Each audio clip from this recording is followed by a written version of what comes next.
What is going on? Another day, another beautiful day. Well, depending on where you live. May 9th, recording this bad boy. Lot coming up. Subscribe to the Volumes YouTube page. Subscribe to the 3 and Out podcast down below in the description.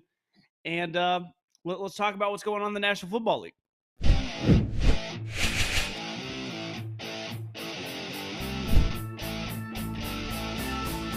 Okie dokie. Let's start with a franchise formerly known as the Oakland Raiders. Previously of that, known as the Los Angeles Raiders. And before that, they were the Oakland Raiders. But they're now the Las Vegas Raiders. And they have had a lot of turmoil and turnover in the front office. And last week on Friday, something really jumped out to me. The Raiders, I was lucky in my start of this career before when I worked on terrestrial radio. I got to be around them a lot. And around these parts for a while, people thought I was a hater. Let me just say this. I've had more interaction with Mark Davis than any other owner in the NFL, and I always enjoyed him. I thought he was pretty cool, very down to earth. He's pretty unique. I mean, he's probably not your normal NFL owner, but in terms of communicating with, was always very easy. Now, I did not always see eye to eye with the organization. A big reason that I owe them a big thank you, because without them, who knows if my podcast streaming career would be where it's at.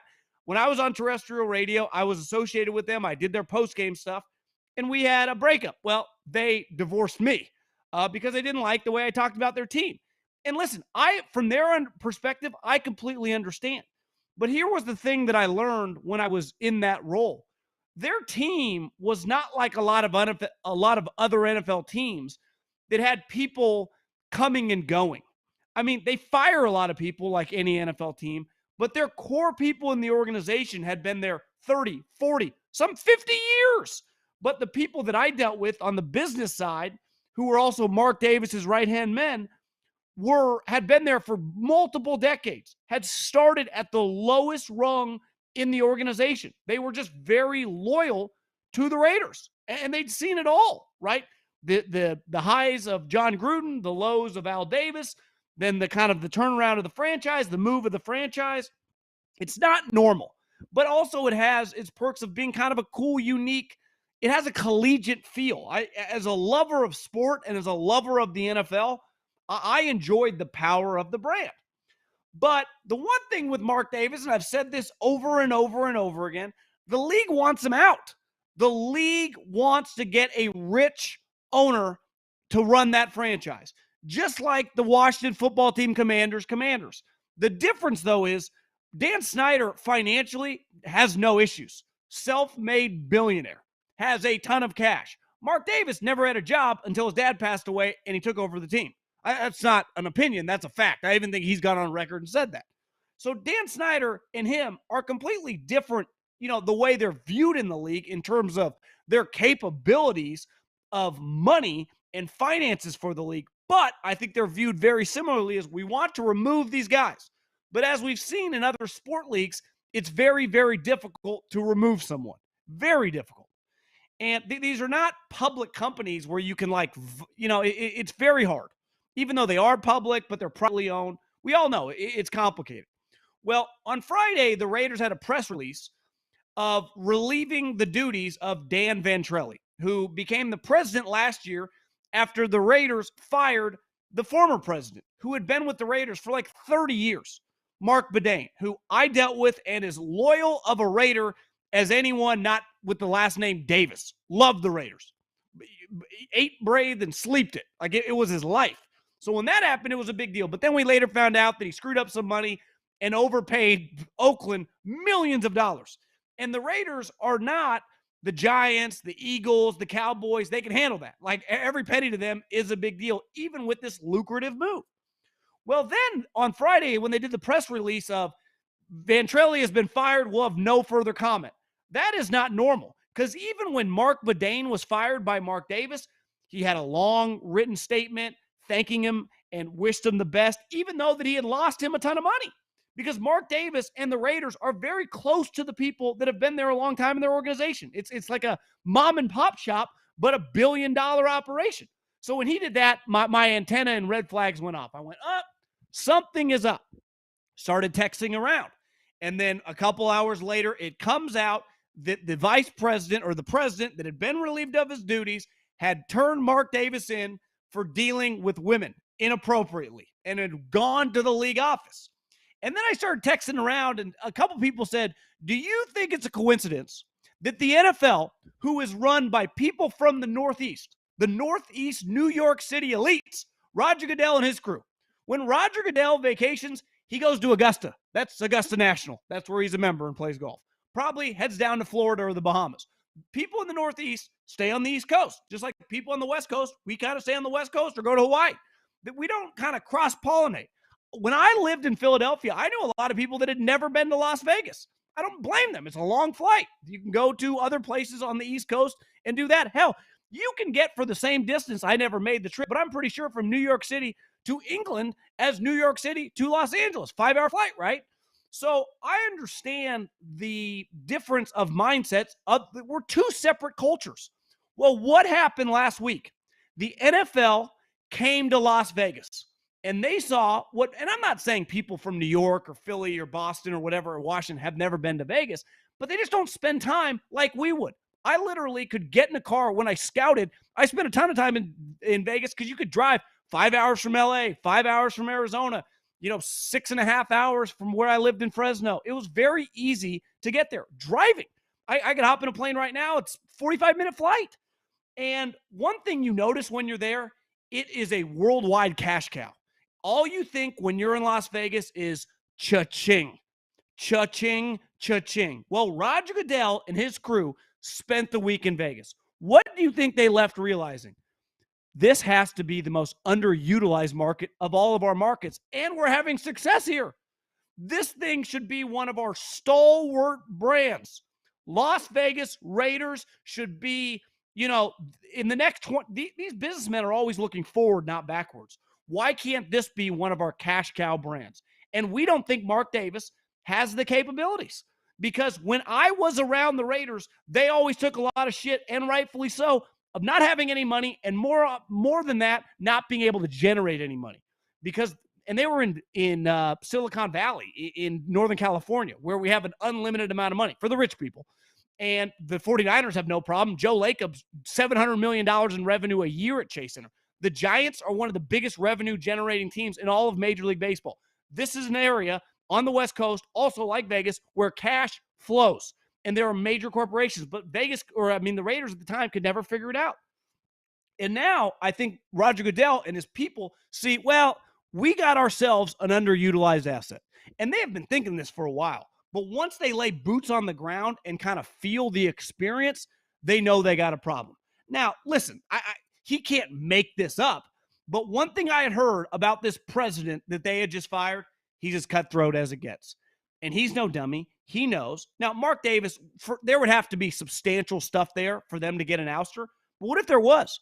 What if this president realized, if I go to Roger and I cut a deal, if this guy, who I've heard is a very cutthroat lawyer, turns out in the future to be a lawyer for the NFL, if they were able to get rid of Mark Davis with this, you'll know that a deal was cut behind the scenes. I got dirt on Mark Davis. I'll come to you. You make me a made man, and I'll give you the dirt to be able to remove him. But he's going to fire me, but you're going to take care of me, maybe make me one of your lead counsels with the NFL. Win-win for everybody. I think Mark Davis, listen, this is not good because they have been looking for a reason. Think about Dan Snyder. But the difference with Dan Snyder is a self-made billionaire. Dan Snyder created all his wealth. Dan Snyder created all the transactions. Mark Davis didn't create anything. His dad wouldn't even let him be a part of the team when his dad was alive. The only time he got to be in control, his dad had to die. He was not, they would fly home when his dad was alive, and he wasn't allowed to be on the flight. His own dad didn't really like him, which I feel bad. Like, it was a toxic relationship. But to this notion that the league will do anything and everything to get Mark Davis out of there. Because here's the thing. Of all these teams that are becoming available, the Denver Broncos, if they ever could get the Commanders on the open market, we saw how much Carolina went for a couple years. Do you understand how much the Las Vegas Raiders would go for in the open market? They would go for more than the Denver Broncos. Tax haven, no state income tax, the amount of money that comes there, the amount of money you have in the corporations around you. It is a sleeping giant. The stadium, I've never been there, but from whatever I've been told, it is incredible. That place is made for football. Gambling literally was made for the sport of football.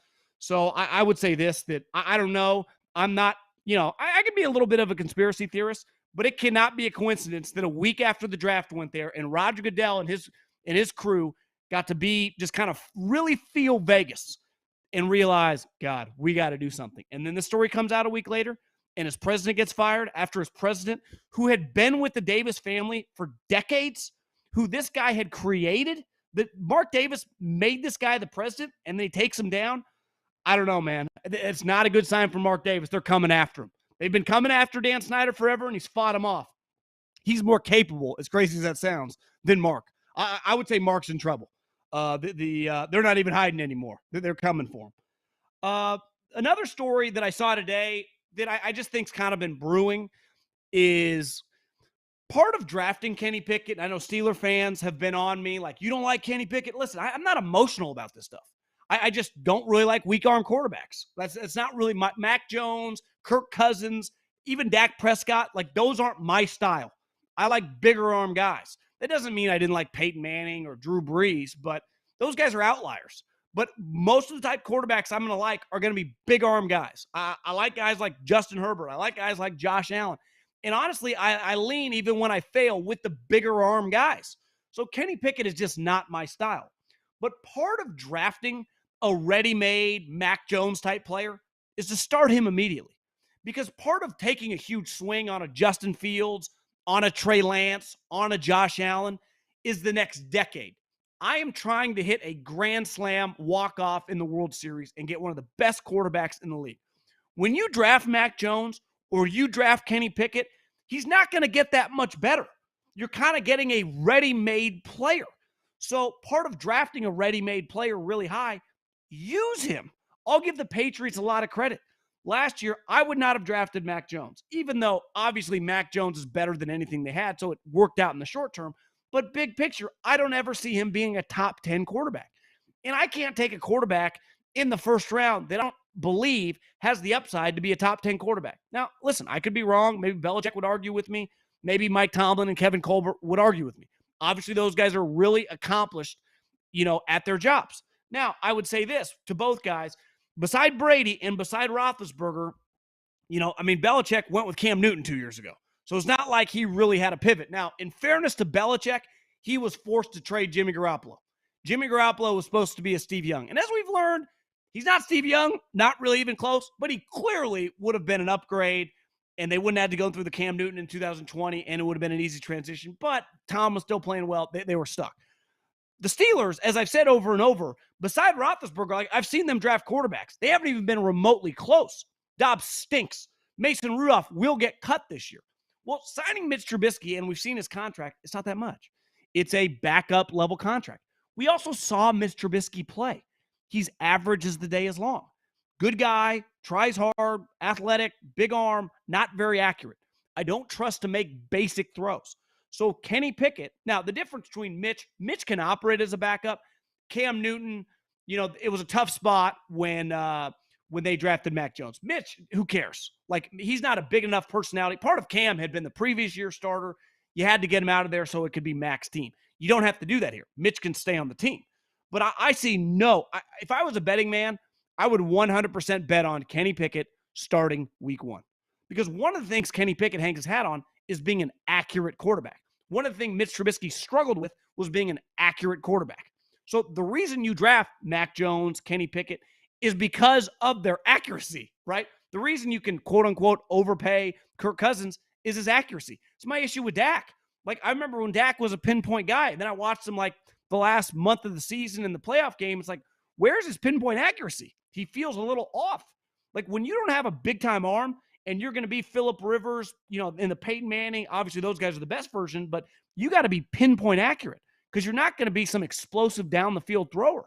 So I think that Kenny Pickett hasn't even been on the field yet. I will be stunned if he's not the starter. One story that broke today from Rap Sheet, and I saw some other people in the media realm, was that Richard Sherman is in talks with Amazon. Obviously, Amazon has the Thursday Night Football package, starting week 2. I think they got 16 games or whatever all season long. And I've said over and over, if you don't have Amazon Prime in 2022, that's a you problem. Like you are, I'm sorry, a little archaic. Like every single human I know has Amazon. They literally get things delivered to their house. And through that, if you get Amazon Prime, you get free delivery. And what does that mean? You get access to Amazon Prime, their streaming service, which can be a little hit or miss, but they got the NFL now.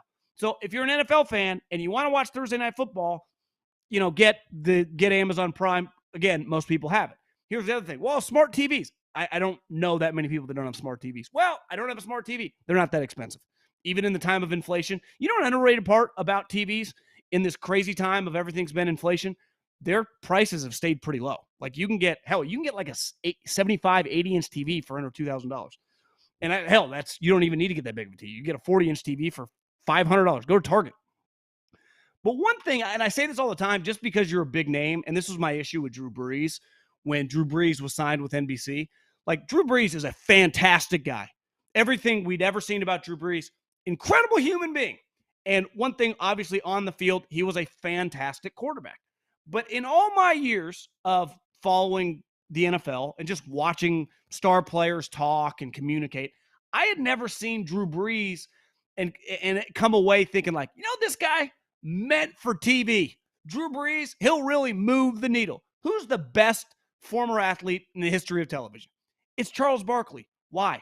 Because he does not give a shit.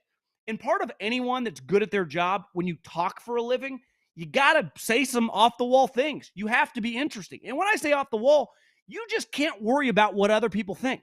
Why do so many big J's, the journalists, the writers, they're not good on television? Because they're too afraid of offending anyone. They're consumed with the reaction on Twitter. Well, anyone that's good at talking, look at Coward. You think he gives a shit about Twitter? Of course not. That's Howard Stern literally made his career by offending people. Now he's a completely different human. But when he created all his wealth and he became so big time, it was because you never knew what he was going to say. People hated him. People loved him. And Charles Barkley, to me, the most famous thing he's ever said in like his 20 years that I've been watching him on television is making fun of fat women at San Antonio. Because forever, San Antonio was, basically like the Patriots. They were always going to the NBA, the Western Conference Finals and the NBA Finals. And he was talking about San Antonio a lot. And forever, he talked about the big women in San Antonio. You think anyone in their right mind would say that now? And he still says it to this day. He does not care. He is unafraid to, quote unquote, be canceled. I don't even know if canceling really exists anymore. That's a Twitter thing. I don't really think it's a real life thing. But here's a reality. Draymond Green has really separated himself because he's not afraid to, quote unquote, offend anyone. Because no matter what you say in any walk of life, some people are going to be offended. You can't be consumed with what other people are thinking about you if you honestly have the opinion. And that's where I think Richard Sherman, and I saw him really closely when he was with the Niners, he'll just say what he thinks. And listen, I would say that Richard Sherman, I think he's a little older than Draymond. I actually don't think he's that controversial. Hearing him talk, I'm not even acting like he's going to be Charles or hell, even Draymond, but he will say what he thinks. And you see so many of these guys that go into TV and they say nothing, or they say what is going to be, kosher and work on Twitter. Tiny percentage of people are on there. Say what us normal people talk about in society. Talk like a normal person. And I think Richard is going to be, honestly, I think he's underutilizing his skills. Same with Draymond. I think both guys could be fantastic GMs. I think both of them easily would be fantastic GMs. But you get to control your own destiny much more in this space when you talk for a living. As a GM, you are predicated on guys getting injured, where you draft, who your coach is. So I don't blame anyone for not wanting to be a GM. Though both those two guys wouldn't have to start as like an area scout, that they would jump the line, and rightfully so. But if they choose, and obviously Draymond's kind of a multi-purpose guy right now for the volume, and I think Richard is slowly going to become that, though his career, like he might not play football again, even though I saw it was reported that he's going to leave his options open. I think he's made for it. And he's remembered by a lot of older people, I think, for the Revis thing, right? When he was screaming to Skip Bayless. But honestly, he's one of the smartest players I've ever heard speak. I've texted with him or DM'd with him about just different players that he's been all over. He's been right. I mean, he just knows his shit. It's just like Draymond. He is a football junkie. And I think sometimes these guys, they go into it because it's easy. And I don't think he ever got into football. And same with Draymond. And like they want this realm where they talk about it because it's easy. They actually like it. They actually watch football in their free time. Like if you follow Richard on social media, even this year when he was injured, he would just be like tweeting about the Monday Night Football game. Like same with Draymond. Like he just watches these NBA playoff games. That's not normal. I mean, Julio Jones once said he doesn't watch any football. And honestly, he's not alone. I don't even blame him. Listen, if you don't want to watch football, I don't blame you. But I just think Richard is going to be fantastic. I think that's a really, really good hire. The irony is Tony Gonzalez, who's going to be part of it too. I don't know if he's calling the game. I guess Kirk Herbstreit's calling the game. Maybe he's on the crew with Richard. Is that Tony Gonzalez's ex-girlfriend, Lauren Sanchez, I just fascinated by the story, is now dating Bezos, yet they're still really close. When he got announced, I mean, he announced at the draft about the first Thursday night game, which I think is Chiefs-Chargers, and she was like reposting it on Insta story. I'm always fascinated with those relationships when you break up, but you still stay close, and you run in these circles. Tony hangs out with Bezos. Pretty cool. Pete Carroll. And I think the Seattle Seahawks, sometimes, and I have this kind of rule in life, the louder you are about like moral high horse stuff, bigger fraud I think you are. It's why I think so many, especially journalists, the most outspoken people on Twitter about, moral stuff, I think they got a lot of skeletons in their closet. The louder you get, the more I red flag you. And I also think the louder you get, in pro sports, when you try to justify a pick or this guy would have got taken, you're kind of getting defensive. And usually, why does any of us get defensive? Because we kind of believe whatever the criticism is coming our way. And one thing Pete Carroll said, I think he said this last week, or maybe they just had their rookie minicamp, that Drew Lock would have been the first quarterback taken in this year's draft. And in a vacuum, I don't even think he's wrong. Drew Lock, coming out of college, which was 3.5 years ago, more than likely, or probably, the Steelers were looking for an accurate player, so I don't necessarily know if they would have taken Drew Lock, but he would have been in the mix right there with Kenny Pickett to be the first quarterback taken off the board. I don't disagree with him, but he's saying this because he wants the fans and he wants the outside to like truly believe that they got some diamond in the rough. And here's the problem with that, Pete, is that was a long time ago. Drew Lock is 25 years old. He's now been in the league for 3 years. So when you are a second-year player, like all the guys, we'll talk to OTAs, that are going into the second year, you can still hold your hat on where they were drafted, how great their prospects were coming out of college, how much upside they had. When a guy's been in the league 3 or 4 years, I think that's a little more difficult. Now, if you wanted to justify Drew Lock, he was drafted in 19, second-round player. Rookie year, whatever. Let's even give him a pass. Second year, 2020, COVID. Crazy year, weird year. Give him a little bit of a pass there. How about his third year, his third season, and this was his second year in the Pat Shurmur offense. He could not beat out Teddy Bridgewater, who, great guy, but he's Teddy 2 yards. Teddy 2 gloves is a lifetime backup. He's not a very good quarterback when it comes to starting. Drew Lock could not beat him out. And now Drew Lock is going to go to Pete Carroll, an offense that, listen, they're going to try to run the ball, use them in play action. But this notion that Drew Lock is some untapped gem feels a little bit of a stretch. And I think Pete and John, and part of it is anytime you trade Russell Wilson, and I don't blame them, just like I don't blame Russell Wilson, 10 years is a long time. You start hating each other. You start seeing you just grow tired of each other. And it's not like you're winning championships every year. The one thing with Belichick and Brady, why they could just sustain over the long haul, was because they were winning. They were winning Super Bowls and going to championship games and losing in Super Bowls. Seattle's getting bounced in the first round. I mean, 2 years ago, they lost at home to the Rams and Wolford and Jared Goff. So they weren't having as much success as some of these other teams. And eventually, it just came to an head, and they had to get a divorce, which I understand. But as I've said over and over, when you trade a quarterback who is the greatest player in the history of your franchise and more likely than not is going to have a couple good years in Denver, you're going to lose the transaction. And deep down, they know it. So they have to keep saying things like, he would have been he would have been the first quarterback in this draft. Who cares, Pete? He's been in the league for 3 seasons. Like, if Deebo Samuel was in this draft, he would have been the first wide receiver off the board. If I could put Nick Bosa in this draft, he would have been the number 1 overall pick. Who gives a shit? This is based on guys that were drafted years ago. And I think they're very defensive right now because they know. I think Seattle's going to be really, really bad. I mean, I think there's a chance they win 4 or 5 games. It's going to be a debacle.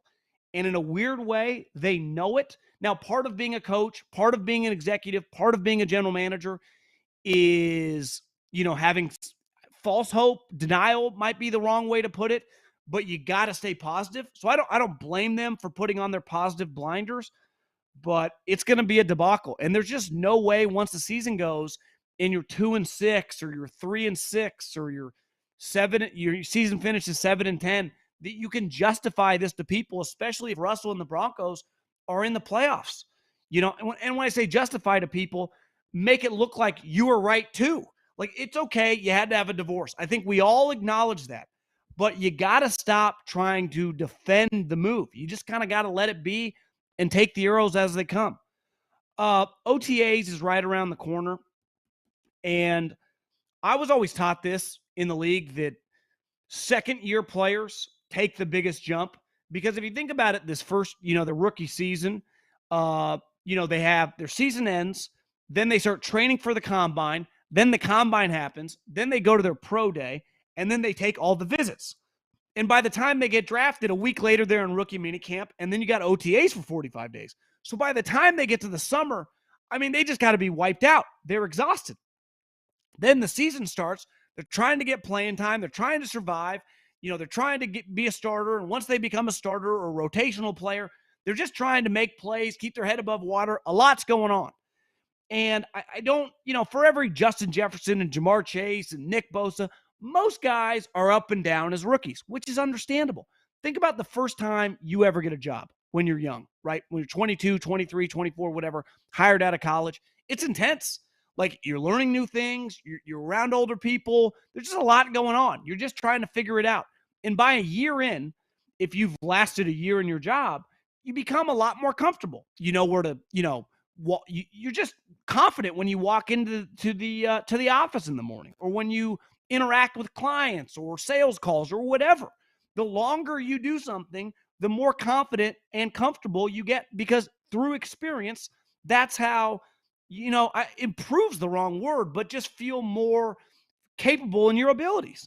And listen, the second-year jump is a real thing for the majority of players, because you come into OTAs, for all the teams that have coaches that are returning, you know the scheme, you know what's asked of you, and who knows?